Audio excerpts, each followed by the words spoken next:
Sebenarnya itu Pak, hipnotis ini positif Pak. Kalau yang ada di luar sana bukan hipnotis sebenarnya, adalah Oh gitu ya Pak ya. Kalau tugasnya IGI ini ngapain sih Pak tugasnya gitu?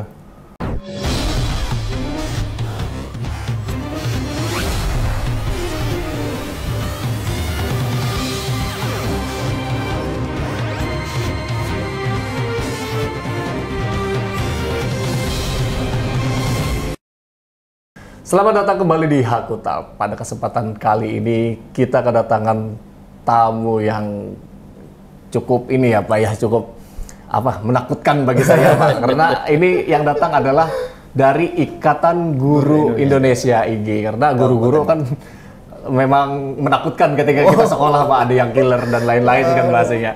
Tapi sekarang memang ramah-ramah kelihatannya. Oke, baiklah. Pak, selamat datang Pak. Bapak siapa Pak kalau boleh tahu Bapak perkenalan? Oke, silakan Pak. Baik, perkenalkan nama saya Muhammad Lutfi Hendrianto dari IGI Kabupaten Katingan sebagai Ketua Harian. Oh, Ketua Harian. Kalau Bapak? Perkenalkan, nama saya Taufik Rahman, saya juga dari IGI Katingan bagian pembinaan. Pembinaan. Nah, ini komplit nih kita nih, ada Ketua Harian, ada Ya, pembinaan. Pembinaan. Nah, jadi baik, kita sebelum masuk ke pembahasan, kita mau tanya dulu nih Pak. Tugasnya IGI itu apa sih Pak? IGI itu ngapain gitu Pak? Kalau boleh tahu, bisa Bapak ceritakan nggak? Mungkin banyak nih ya rekan-rekan yang mungkin bingung nih. Kenapa ini banyak organisasi profesi untuk guru gitu. Nah, salah satunya IGI. Nah, IGI ini organisasi yang didirikan pada November 2006, tepatnya tanggal 26 November 2006. Jadi disahkan di Kemenkumham itu 2009. Nah, sedang IGI ini juga lebih mengutamakan pengembangan gurunya. Oh, gurunya, fokusnya di gurunya juga gitu. Jadi IGI ini bisa dari guru, dosen, maupun pemerhati pendidikan. Oh gitu ya Pak ya. Kalau tugasnya IGI ini ngapain sih Pak tugasnya gitu? Kalau tupoksinya IGI ini banyak Pak. Jadi dari segi utamanya yaitu tadi pengembangan gurunya. Pengembangan guru ya. Pengembangan gurunya untuk pembelajaran tentunya kan.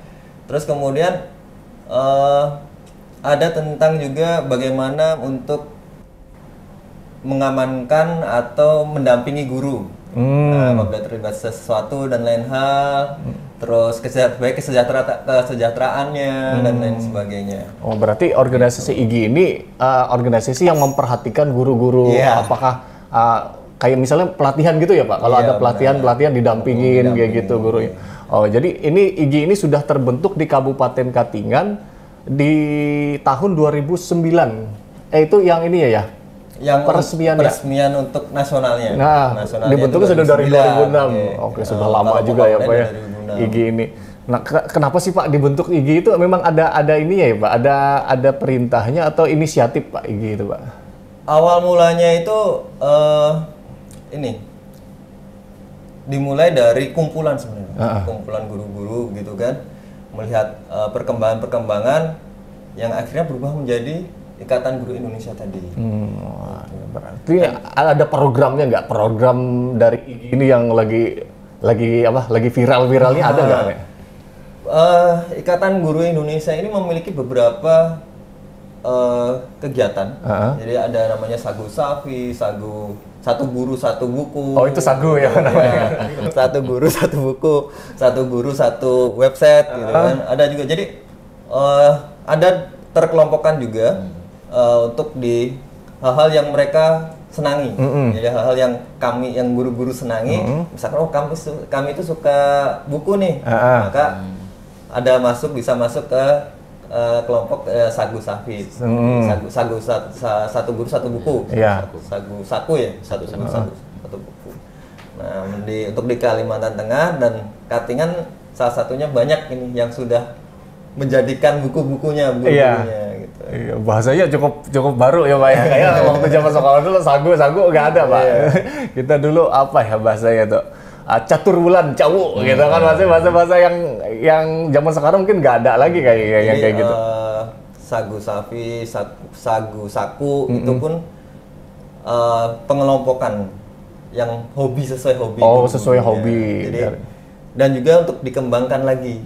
Jadi di mana hobi yang dikembangkan nanti bermanfaat untuk pembelajaran selanjutnya. Oh iya gitu. Selain itu ada lagi nggak Pak?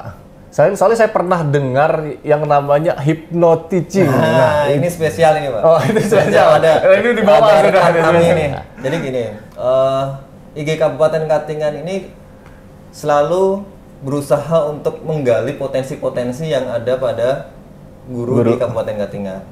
Nah, salah satunya itu adalah Pak Topik ini. Oh, Pak Topik. Pak Topik adalah hypnoteaching. Ya, kebetulan dia bukan kebetulan yang memang belajar juga ya. Oh iya. Dia belajar tentang mengenai hypnoteaching. Nah, karena hypnoteaching ini kami anggap ini sangat spesial ini untuk di Kalimantan, mungkin di Kabupaten Katingan saja yang baru pelaksanaannya sepertinya. Nah, oleh karena itu terima kasih nih sudah diundang di sini. Iya. Itu oleh juga Kominfo nih. Karena kita memang gini Pak, memang edukasi, kita mengedukasi juga baik. Mungkin siapa tahu ada guru yang nggak tahu IG kan Pak, kita nggak tahu di daerah-daerah kecamatan lain nggak tahu IG ini, ternyata ada IG nih. Wah, saya bisa lari kemana nih kalau misalnya ada ini, mungkin bisa datang ke, ada ini nggak sekretariatnya nggak Pak IG Pak? Untuk sekretariat di SMA 2. SMA 2. Nah, itu kalau mau berurusan bagi guru-guru datang aja ke situ kayak gitu ya Pak ya. Baik, saya lebih tertarik dengan ini. Nah, hypnoteaching. Sebenarnya hypnoteaching ini apa gitu Pak? Nah, untuk Pak Topik nih berarti nih Pak yang spesialis hypnoteaching. Spesialis ya. Hypnoteaching ini sudah ada sejak kapan sih Pak hypnoteaching Pak? Hypnoteaching ini sudah lama sekali Pak berkembangnya di Indonesia seiring dengan masuknya hipnoterapi. Kita ada 4 organisasi yang diakui di Indonesia untuk hipnoterapi. Di antaranya Prahipti dan Perhisa yang saya ikuti juga. Nah, hypnoteaching ini terdiri dari 2 kata, hipnosis dan teaching. Hipnotis dan teaching gitu. Hipnosis apa? Hipnosis itu artinya proses pemberian ide kepada orang lain. Ketika ide kita diterima oleh orang lain, maka itu sudah masuk hipnosis. Cuma tingkat kedalamannya ada beberapa level. Nah, kalau teaching itu teknik mengajar kita, yaitu secara harafiah artinya seperti itu. Tetapi kalau secara istilah, hypnoteaching adalah teknik mengajar menggunakan teknik hipnosis, seperti itu. Berarti hypnoteaching ini, karena kan yang setahu saya nih, masyarakat kan tentang hipnotis itu negatif nih larinya Pak. Sering kan kecopetan hipnotis, katanya kan lain-lain hipnotis nih. Tapi sekarang diterapkan menjadi pembelajaran gitu untuk membantu pembelajaran. Wah, sangat luar biasa Pak, dari hal yang negatif kita berubah jadi hal yang positif gitu ya Pak ya. Sebenarnya itu Pak, hipnotis ini positif Pak. Kalau yang ada di luar sana bukan hipnotis, sebenarnya adalah penipuan. Dan itu sudah diteliti ketika waktu pengadilan, ada memang beberapa tokoh kita dari kepolisian, tokoh hipnotis kita juga, dan juga yang ada di Kota Palangkaraya yang memang membuka klinik hipnotis atau hipnoterapi, yaitu Potsdani di sana. Yang seringkali dipanggil ke pengadilan dan sebagainya, menjabarkan hipnotis dari sudut pandang untuk membongkar kasus gitu ya Pak. Kasus. Saya kenal juga nih satu orang Pak dari kepolisian, itu Kak Michael. Nah, betul, itu guru saya juga. Wah, Kak Michael tuh ini juga hipnotisnya jago juga nih. Dibuat positif semuanya ya Pak. Memang yang positif itu hipnotis, yang negatif penipuannya gitu ya Pak ya. Iya, betul sekali. Oke. Ini lagi Pak. Apa sih bedanya hypnoteaching sama metode pembelajaran konvensional Pak? Bedanya apa? Oke, baik Pak Denny. Jadi metode pembelajaran konvensional lebih condong pada aspek kognitif. Nah, kognitif itu artinya yang berhubungan dengan intelektual. Nah, sedangkan hypnoteaching ini lebih pada aspek non kognitif, yaitu aspek emosional, perasaan dan pikiran dari murid kita atau sang guru juga. Seperti itu. Oh, jadi memang hypnoteaching ini fokusnya ke perasaan begitu ya Pak ya? Iya, emosi. Karena ya anak saya juga harus saya hipnotis Pak kayak gitu Pak. Soalnya belajarnya dia cuma butuh sekian menit aja sudah sisanya bermain Pak gitu Pak. Harus dihipnotis kayak ini Pak. Datang ke Pak Taufik nih kita. Benar-benar. Oke. Untuk efek sampingnya ada nggak Pak? Siapa tahu kan kita kan masyarakat nggak tahu nih, kita edukasi masyarakat, jangan-jangan anak saya dihipnotis, nggak mau saya sekolah di situ gitu Pak, gitu. Ya segala sesuatu tentu ada efek sampingnya. Kita minum obat tentunya, misalkan obat ada yang bisa membuat kita tidur lama. Nah begitu juga dengan hypnotizing ini, ada efek sampingnya. Apa efek sampingnya? Efek sampingnya kita tidak bisa lagi mengakses emosi-emosi negatif kita. Kita akan selalu merasa senang, bahagia, sehingga menular kepada siswa kita di dalam kelas. Nah, jadi semuanya akan menjadi bahagia. Itu efek sampingnya Pak. Nggak bisa lagi kita masuk pada emosi-emosi negatif. Oh berarti efek sampingnya positif. Efek samping saya pikir negatif gitu Pak. Entah anak saya jadi ini Pak, jadi malas makan nih misalnya Pak gitu ya Pak, tapi ternyata hasil efek sampingnya positif ya Pak ya. Efek sampingnya positif. Oke, nah berarti seperti yang Bapak tadi sampaikan tadi kan untuk hypnotizing ini kan ada spesialisnya nih, kayak Pak Taufik nih, berarti nggak sembarangan guru ya Pak yang bisa yang bisa mendapatkan pelajaran hypnotizing ini Pak. Nah, gimana cara kita memilih guru ini yang ini layak nih bisa hypnotizing atau apa, gimana gitu Pak? Oke, sebenarnya untuk hypnotizing ini diupayakan untuk semua guru. Namun untuk kita menjadi tutor atau mentornya ke depannya, kita memang harus memilih yaitu orang yang mampu berkomunikasi yang baik, bisa mempersuasi anak-anak, bisa mempersuasi rekan kerja dan sebagainya, seperti itu Pak. Jadi mampu memiliki komunikasi yang baik dan teknik mempersuasi yang baik, seperti itu. Gimana Pak, sudah diterapkan nggak Pak ini hypnotizing itu di Kabupaten Katingan Pak? Nah, hypnotizing ini untuk di Kabupaten Katingan, untuk dari Dinas Pendidikan itu ada namanya gerakan sekolah menyenangkan. Nah, jadi hypnotizing ini dengan gerakan sekolah menyenangkan ini relevan atau beriringan ya, benar Pak. Jadi sejak adanya gerakan sekolah menyenangkan dan bagaimana guru menerapkannya, sebenarnya sudah sangat mendekati dengan hypnotizing. Nah, cuma kalau dia di hypnotizing dengan Pak Taufik ini adalah pendalamannya gitu Pak. Lebih, ini loh sebenarnya nih hypnotizingnya seperti ini. Jadi tidak hanya menyenangkan saja, tapi ada hal-hal yang bisa bagaimana siswa tadi bisa lebih, gimana Pak ya kata-katanya, lebih lebih terasa menyenangkan gitu, mendalami gitu. Wah, emang agak sedikit sakti juga ya Pak ya. Memang kita harus menghipnotis ini yang semulanya kita merokok aja bahkan kita bisa berhenti dengan hipnotis gitu ya Pak ya. Sampai sekarang hipnotis ini bukan main ternyata Pak. Karena apa ya? Masyarakat di luar sana kan hipnotis ini masih tabu ya kita yang saya sampaikan tadi gitu Pak. Karena sangat cocok nih kita nih edukasi nih masyarakat nih supaya anaknya gara-gara podcast ini tahu yang sebelumnya nggak disekolahin gara-gara hipnotis, sekarang ayo sekolah anak kita biar kamu dihipnotis di sana gitu. Oke. Baik. Untuk hypnotizing ini materi pembelajarannya yang masuk itu apa sih Pak gitu? Metode apa yang cocok untuk diajarkan? Sebenarnya semua materi pembelajaran, semua mata pelajaran bisa Pak. Jadi hypnotizing ini bisa masuk ke semua mata pelajaran atau semua mapel. Cuma nanti kita ajarkan bagaimana teknik-teknik, bisa menyamakan frekuensi dengan siswa. Jadi sebenarnya hipnosis itu menyamakan frekuensi dengan orang lain. Itu ada penemuan dari Profesor Yohanes Surya. Nah, tentu Bapak tahu kan, beliau ahli fisika dan matematika yang sering juara internasional. Beliau ketika podcast dengan Helmi Yahya, Pak Helmi Yahya, di situ beliau mengemukakan tentang teori gelombang, teori getaran otak dan perasaan. Ketika orang sama dalam satu frekuensi getaran, maka dia cenderung sesuai. Misalnya kita lagi contoh, mohon maaf izin ya, mengenai orang jatuh cinta. Nah, itu tentunya orang yang sama-sama jatuh cinta.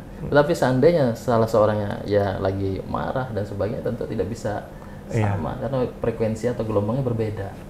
Oh gitu ya Pak ya, sangat ini juga ya kompleks juga ya Pak ya. Memang para peneliti ini ya mencari tahu gimana sih sampai getaran otak juga sampai masuk urusan percintaan, perasaan dan lain-lain gitu ya Pak. untuk dalam hypnoteaching ini ada nggak Pak peran orang tua dalam melaksanakannya Pak? Ada Pak. Memang hipnosis ini atau hypnoteaching ini sangat penting sekali peranan orang tua. Kenapa? Kalau kita dalam proses hipnosis itu memang ada dua yang harus dilakukan. Kemauan dari sang menerimanya, nah, dan juga proses pemberian ide. Seandainya kita tidak mau, tentu tidak akan terjadi proses hipnosis tersebut. Begitu juga di luaran. Kenapa bisa, mohon maaf yang tadi yang sifatnya negatif bisa terjadi? Karena ada proses dia masuk ide orang tersebut. Biasanya ada 3 orang yang untuk menipu tuh ya Pak ya. Nah itu namanya teknik confusing. Nah itu nanti dijelaskan di bagian yang berbeda. Gitu ya. Jadi kita fokus pada hypnoteaching aja. Top script masih ya. Nanti kita undang selanjutnya waktu bahas kita kulik habis Pak. Oke. Baik, berarti peran orang tua juga memang ada ya Pak ya. Nah, kebetulan sekolah kami SMP 5 mengadakan kemarin itu MPLS yang menyenangkan. Nah, sudah kami terapkan juga hypnoteaching, ada namanya kotak apa namanya itu untuk memberikan saran kepada kotak saran. Ini gimana nih proses perkembangan anaknya ke depan. Di situ dia tulis, saya ingin anak saya seperti ini ke depan. Pengen anak saya di sekolah itu menyenangkan, bahagia prosesnya, tidak ada terjadi kekerasan dan sebagainya. Nah, jadi hypnoteaching ini juga untuk mencegah terjadi proses kekerasan di sekolah. Ya, itu juga hypnoteaching juga perlu untuk orang tua juga. Semuanya masuk ya, semua aspeknya. Oke, ini Pak, apa motivasinya untuk menerapkan hypnoteaching ini? Motivasinya apa sih Pak? Sebagai seorang guru tentunya kita ingin anak kita menjadi lebih baik Pak, anak didik kita lebih baik. Nah, motivasi saya ingin anak-anak kita pada proses pembelajaran itu menyenangkan, membahagiakan, sehingga kalau semua proses itu menyenangkan dan bahagia maka berjalan dengan lancar, berjalan dengan mengasihkan, ilmu pun masuk dengan mudahnya. Seperti itu.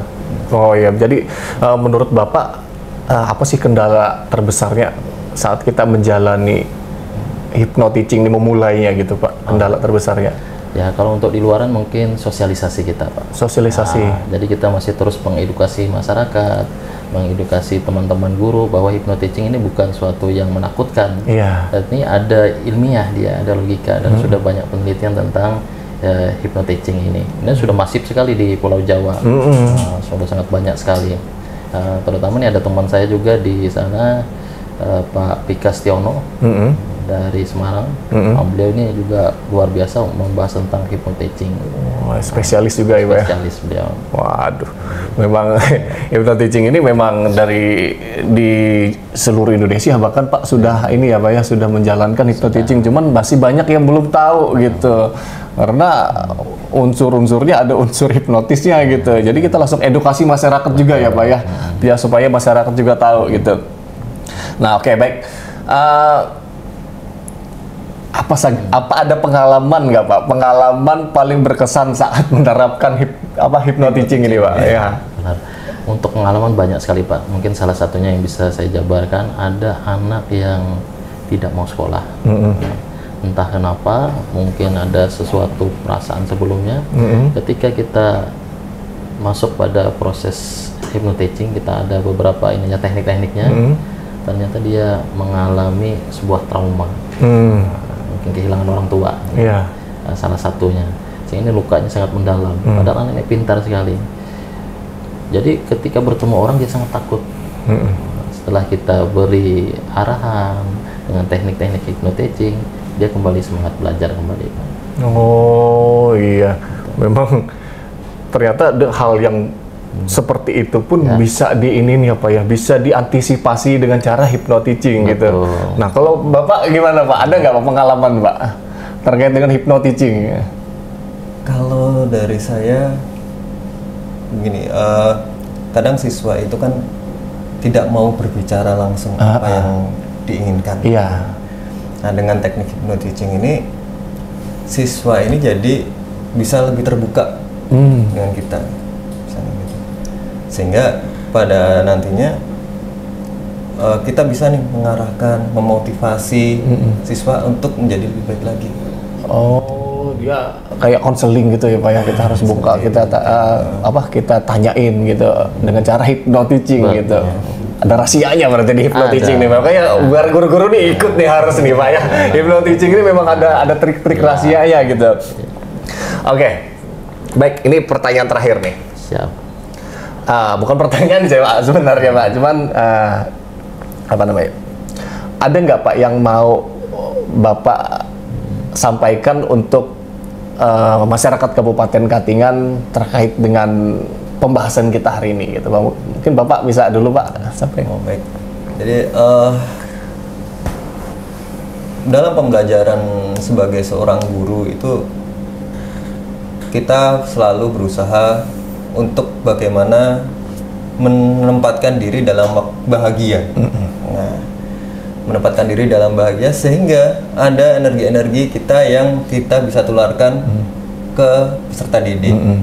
Nah, namun ketika energi kita yang kita tularkan ke peserta didik berbeda, maka kan hasilnya berbeda juga. Begitu juga ketika peserta didik ternyata tidak siap untuk menerima energi tersebut. Jadi ibaratnya ketika kita sudah senang, ternyata peserta didik lagi moodnya lagi kurang baik, akhirnya tidak menerima apa yang kita pembelajaran. Nah, dengan hypnoteaching ini menjadikan bagaimana kita bisa menyadarkan diri, membahagiakan diri bahasanya seperti itu. Terus bisa juga menjadikan siswa siap menerima dengan seperti apa, dengan keyakinan untuk bisa berbahagia dalam penerimaannya. Sehingga hypnoteaching ini salah satu teknik yang bisa menyatukan antara guru dan siswa. Termasuk juga nanti bisa juga dengan orang tua siswa dan sebagainya. Nah, kemudian dengan adanya hypnoteaching ini pembelajaran akan lebih mengenai ke siswa. Gitu ya Pak ya. Jadi lebih dimengerti siswa, dan juga siswa juga lebih siap untuk lebih termotivasi. Kalau pesannya Pak untuk guru-guru Pak yang ada di sana Pak, pesannya untuk guru-gurunya. Saran saya, ikutilah IGI Kabupaten Katingan, kemudian nanti kita bisa belajar bersama-sama mengenai hypnoteaching. Dan kebetulan kami memang ada beberapa kali rencana untuk kegiatan yang langsung tatap muka. Tatap muka nanti dengan Pak Taufik tentunya sebagai narasumbernya gitu. Jadi IGI Kabupaten Katingan itu selalu berusaha untuk menggali potensi-potensi yang ada di anggotanya, terus kemudian kita kembangkan. Nah, dan juga bagaimana bisa mempengaruhi rekan-rekan yang lain untuk lebih termotivasi. Jadi silakan rekan-rekan ikuti IGI Kabupaten Katingan. Dan bisa mendaftarnya bisa melalui website maupun langsung bertemu dengan anggota kami, dan mungkin nanti akan bisa diarahkan untuk pendaftaran IGI Kabupaten Katingan. Gitu, terima kasih. Atau ada link di bawah ini. Boleh, nanti kalau ada ya linknya bisa taruh ya. Bisa. Oke. Untuk Pak Taufik ada pesan nggak Pak untuk pemirsa yang ada di rumah atau guru-guru gitu? Siap. Baik, untuk pemirsa semua. Jadi dalam proses pembelajaran kita tidak hanya membahas tentang aspek kognitif intelektual saja, tentu kita harus melihat juga aspek kognitif anak-anak kita, yaitu emosional. Apakah dia mengalami mental yang terganggu, atau dia dalam keadaannya kesulitan dalam perasaannya, mengungkapkan perasaannya, sehingga aspek kognitifnya juga terganggu. Antara aspek kognitif dan aspek non-kognitif, dia adalah satu kesatuan, dan hypnoteaching itu adalah jembatannya. Nah, demikian Pak. Baik, nampaknya pembahasan kita sangat menarik ya Pak. Mungkin nanti lain kesempatan kita bakal di dalam lagi tentang hypnoteaching. Saya juga masih penasaran gimana sih, mungkin ada rahasianya bisa kita sampaikan langsung di sini untuk masyarakat atau orang tua ya Pak ya, untuk siswa juga di sini. Baik, kita akhiri Hakutak kita pada hari ini. Jangan lupa di subscribe, ditekan tombol garantung notifikasinya, dan like juga. Jangan lupa untuk follow akun Instagramnya Kominfo Kabupaten Katingan, begitu juga dengan Facebooknya. Oke, kita akhiri Hakutak kita pada hari ini. Sampai jumpa di episode selanjutnya.